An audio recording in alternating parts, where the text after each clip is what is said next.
that have been put in place because there have been so many efforts to dissuade voters from showing up. Of course, the voter suppression measures in so many state legislatures, the erosion of the Voting Rights Act. There are so many examples of how it's gotten harder to vote, and particularly for certain groups. So, really, if we look at the election turnout in the midterms, it's despite our voting system, not because of, that we're seeing people actually go up and cast their ballots. Sunday, Oh, December. absolutely. And I think, one of the things that we have to do in this country, do a better job of, is making sure that we're expanding access to the ballot. For example, when you look at early voter turnout, and mind you, this was the third election where you had different rules. 2018 was not the same as 2020. 2022 is not the same as 2020. We saw that there were different rules for the past three elections now. And so voters had to overcome any confusion, any challenges. Voters had to overcome, again, some of these egregious anti voter laws, challenges to their voter registration status. I mean, you saw time and time again where voters were trying to overcome, again, like you said, despite. But now it's time to put good laws in place. It shouldn't be despite. It shouldn't feel as though it is such a challenge.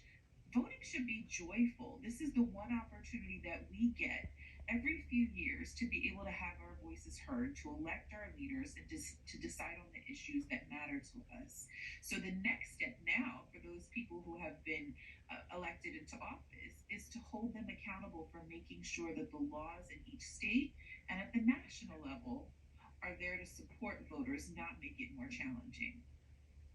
We would love to hear from our viewers. Let us know where you're watching. How did the midterm elections play out where you live? What was your experience with voting? We'd love for you to join the conversation on social media. Drop us a comment. Let us know your thoughts. Well, Virginia, we're talking about the fact that we had huge turnout.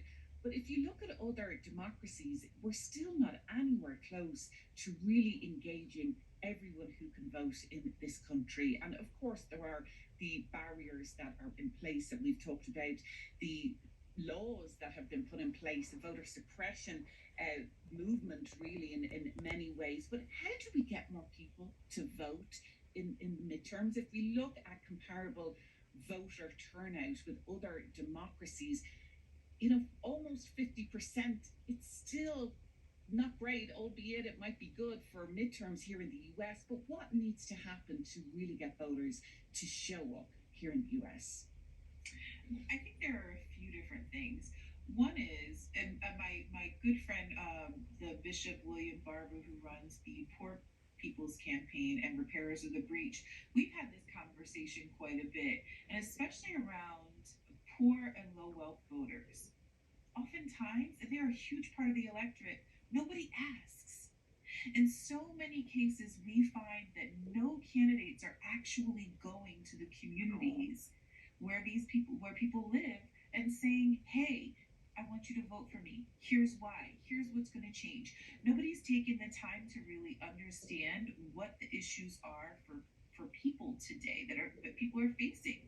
And so if people think that their lives aren't going to change, or their vote isn't going to be made a different, or if they're not asked to vote, oftentimes people won't. And so what we need to do is create opportunities to have more access, to have more engagement, to really better understand the power of the vote for poor and low wealth people. I think that's one. I think some of the messaging around elections for young people, this generation, again, I think we're going to continue to see an increase in youth voter turnout, because this group of young people, this generation of young people, are just completely remarkable in their resolve to make sure that they are playing a part in the improvement of this country, and playing a part in the changes that they want to see happen. But it still needs to be more outreach. And then again, I think the last but not least is making it easier for people to vote. Voting should be a national holiday, for example. Why is it so hard for people to be able to go and vote and cast their ballot? We should have a lot of systems in place that are similar. So regardless, It's not this disproportionate. If you're in this state, you can get a mail in ballot. If you're in this state, you have early voting. And if you're in this state, you only can do it between these hours on election day. Makes absolutely no sense. And so, really putting systems and policies in place that make it convenient and more easy for people to vote, I think the greater we'll see the participation and turnout over the coming years. I mean, just what you're saying there. I mean, the fact that we don't have automatic voter registration, like instead of that being the default, that you have to almost opt out, you have to actually jump through quite a few hoops to get on the voter registration list in the first place. And then, of course, as we've seen as part of the voter suppression tactics, that doesn't even guarantee that you're going to get a chance to cast your ballot. There have been so many challenges to that and very strategically done in certain states. But I do want to talk about that issue that you raised there, and I'm so glad that you raised the points that around Dr. Barber and what's happening with the Poor People's Campaign, because I think so much of their work is really trying to break through this idea of voter disengagement. It's often referred to as voter apathy. I don't like that term because it's not that people are apathetic, it's that people have been so let down by the system that when people are voted into office, they're not representing the interests of people in their constituency. So often that goes to gerrymandering or money in politics and different things, but people feel disengaged from the process. And so that seems to me then we need candidates who are more reflective of our society. What are your thoughts on that, and how many of those candidates potentially have been elected now in state, in local, and of course in federal offices now as a result of the midterms? What if we got candidates who were more reflective of people in community? Would that go some way to break through some of that voter disengagement? Oh, I absolutely think that you're 100% correct. We need a more representative democracy that is more reflective of our country. Part of the challenge, though, is that it's become so hard to run for office. It's become so expensive to run for office. And so I don't think you can disconnect money in politics and the challenges around dark money and campaign contributions. All of those things go hand in hand. So if people see that they can't get elected, I mean, it's very rare that you see somebody like an Alexandria Ocasio-Cortez, right, who only takes those small dollar donors. Not everybody does that, and it makes it very, very difficult when people can put in millions and millions of dollars into a race, and it doesn't matter.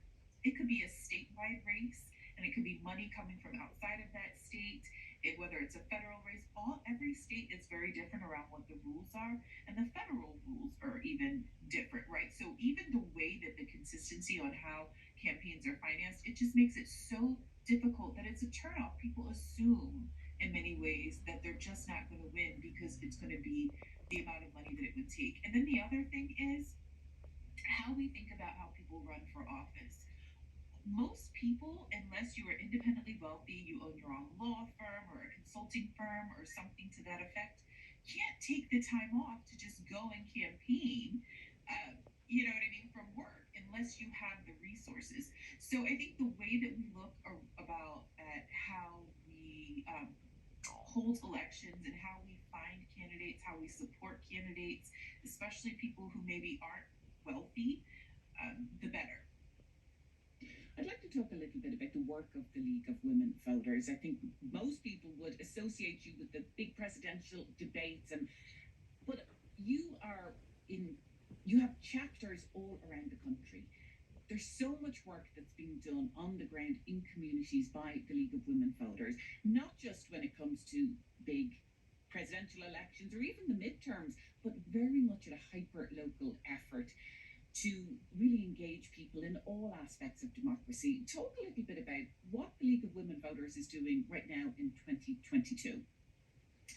So we are doing a ton of work, and I would say that the league actually dropped out of doing the presidential debates back in 1987 because the parties wanted to be more involved with the process, and that wasn't something the league was comfortable with. We feel like debate is a healthy and important part of our democracy, but it's only healthy when there's no interference from the political parties. So I just wanted to mention that. But we do debates all throughout the country at the federal, state, local, and at the local level. And so that is one of the big things that focus on at the league is making sure that candidates can engage in healthy debate and putting together forums that are nonpartisan. Another thing that we do is educate voters. We have a voter education website called vote411.org, and that website is really a one stop shop to get all of the information you need around your elections, whether it's if there's a ballot initiative, any additional ballot questions, the candidates finding out their platform, understanding if you're registered to vote, if not, getting registered to vote. All of those things can be done on Vote 411.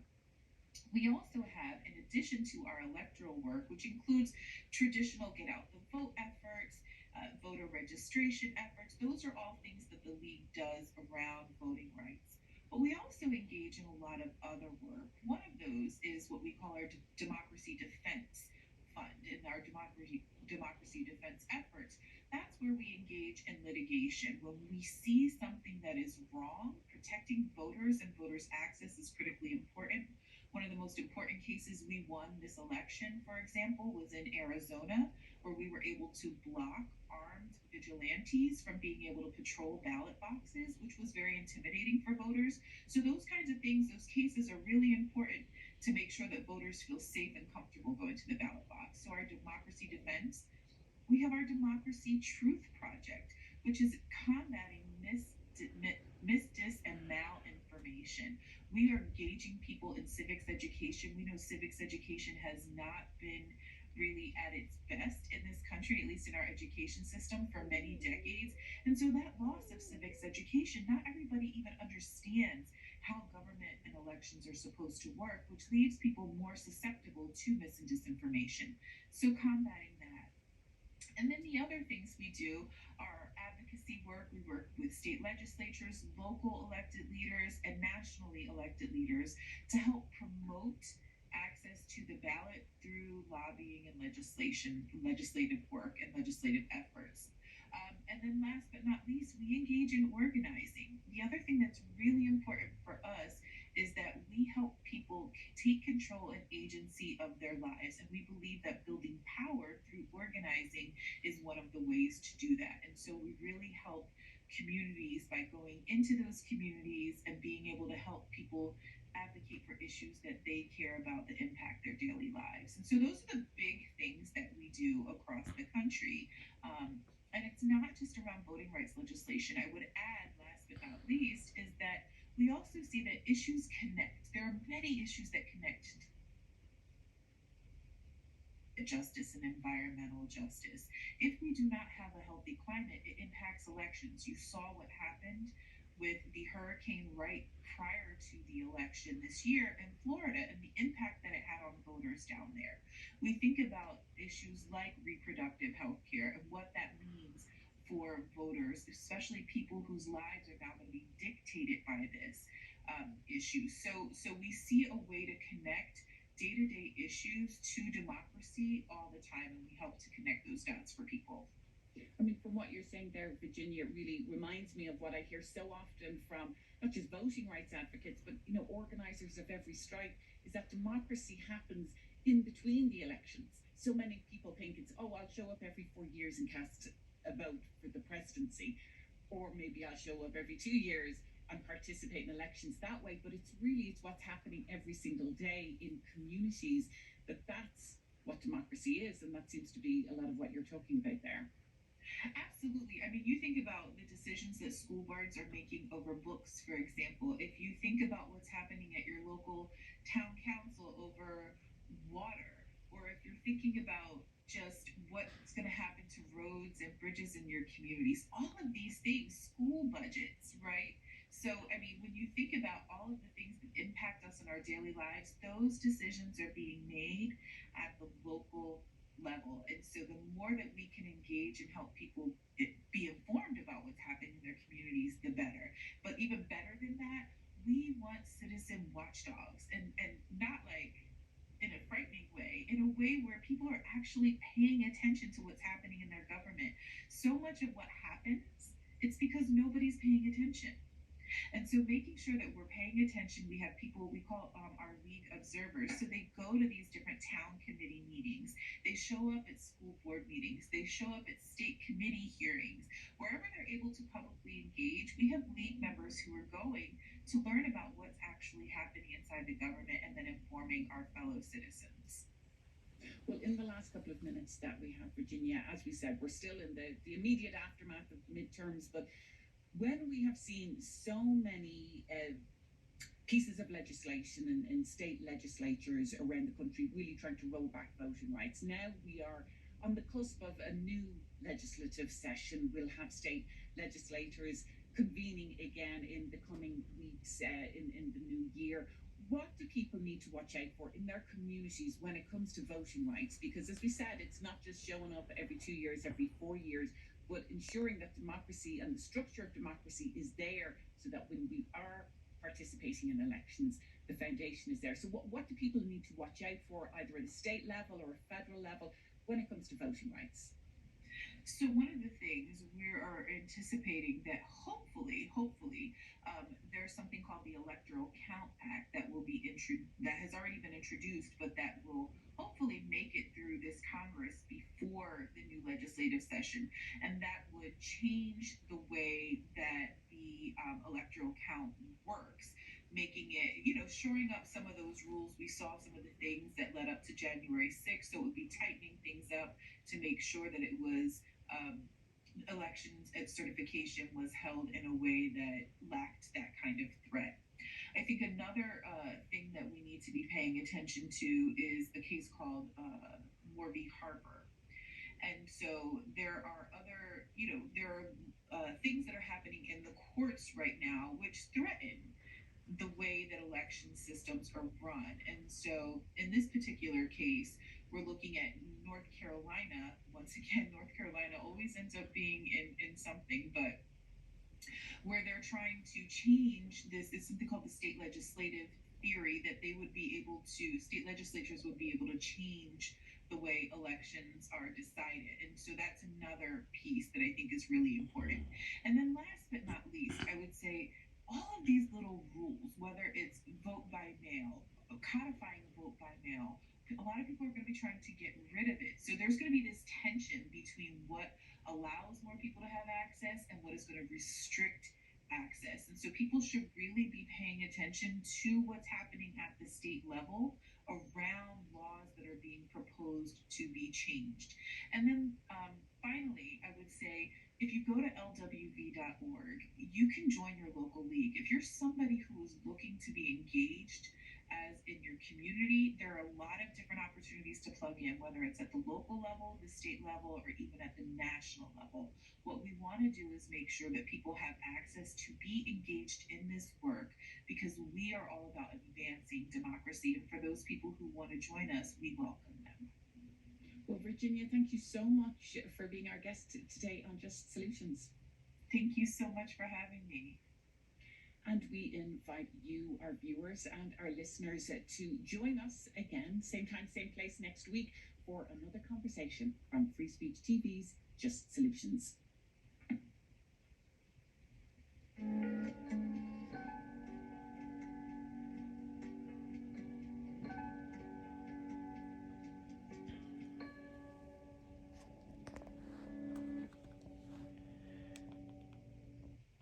There's a need for a uniform process for federal elections. The Constitution says, but Congress may at any time alter, right? They have the power to determine time, places, and